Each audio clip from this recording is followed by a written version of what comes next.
Okay, so it's an absolute pleasure to introduce Lindsay. Lindsay Sergiu is a patient of Bronix, and she's had 3 surgeries, 2 surgeries but 3 incisions over the last 10 years. So it's really useful, Lindsay, to kind of chat to you about your experiences, and particularly what we'd like to chat today about is your scars.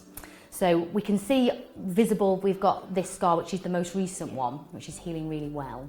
Could you just briefly tell us a little bit about the surgery that you've had and why you've had it? Okay, I've got scoliosis of the spine, and I met Mr. Boschek 10 years ago, and he put 2 prosthetic discs in, and I was out of pain for 10 years, no painkillers, nothing, it's fine.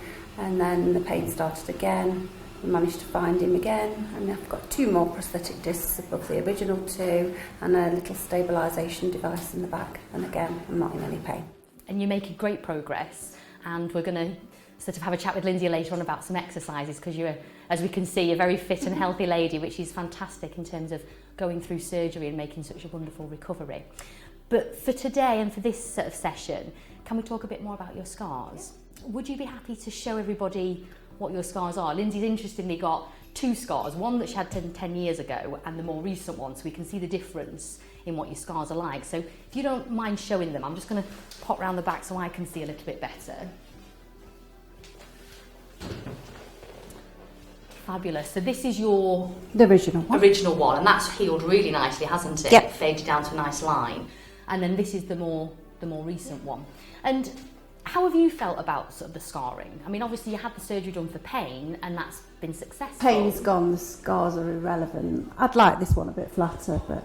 Yeah, and you work as a beauty therapist, that's right, isn't it? So you've been very proactive in managing your scars. Yeah. Could you tell sort of myself and everybody who's watching these how you've kind of found the best way to manage them? Once the sort of scabs came off, I started massaging them with some oil and just a little bit of exfoliation, just to keep them moisturised. And any oil, was it olive oil, or did you buy it over the counter from the pharmacy? I bought it, it's supposed to be for scars and stretch marks. Massage oil. Yeah, lovely, okay.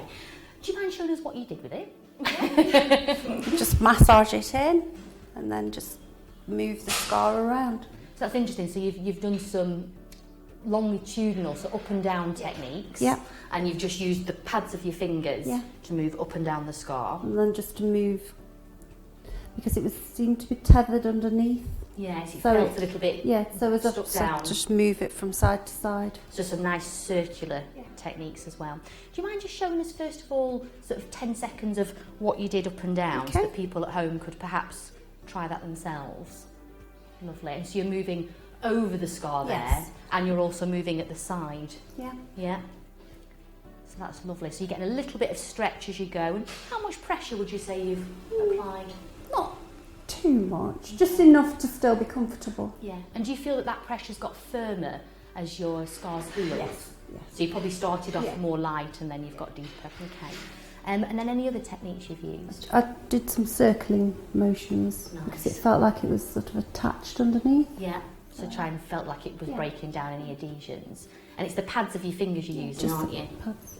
Yeah. And have you built up pressure?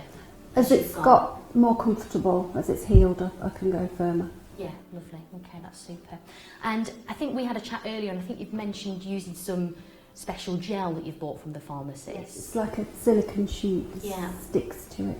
And that's something you can buy from most pharmacists. And tell me how you use that. We just cut it. My husband cut it into a shape and just stick it on. It stays on itself, adhesive, it stays on. And how long do you leave it on for?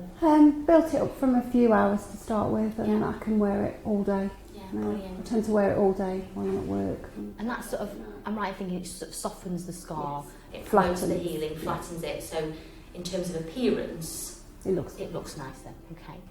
Which nicely brings us on to kind of one of my interesting questions about body image. We've talked a lot about body image and people being concerned that surgically pain might be improved, stability might be restored, but people can feel a little bit sort of self-conscious about their scars.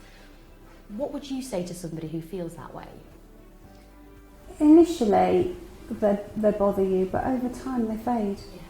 The original ones practically non-existent now, so I'm assuming my others will go the same way.